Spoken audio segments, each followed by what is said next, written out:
बिंदूचा फरक आहे,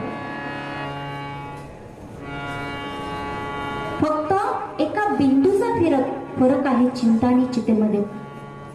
चिता काय करते? माणसाला मेल्यानंतर जाळते ती चिता. एकदाच जाळते माणसाला ज्यावेळेस माणूस मरतो. ती काय आहे? चिता. आणि चिंता काय आहे? जी जिवंतपणे माणसाला मारते ती म्हणजे चिंता. माणूस आजारी तर दिसत नाही, पण माणसाला जीवन जात नाही चिंता असल्यानंतर.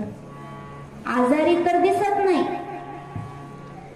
पण खाल्लेला अंगी लागत नाही, झोप लागत नाही, चेहरा प्रसन्न दिसत नाही. आणि ही अवस्था धृतराष्ट्राची झालेली. एक सगळ्यांच्या परिचयाचं उदाहरण आहे बघा. चिंतेनं काय होतं? एकदा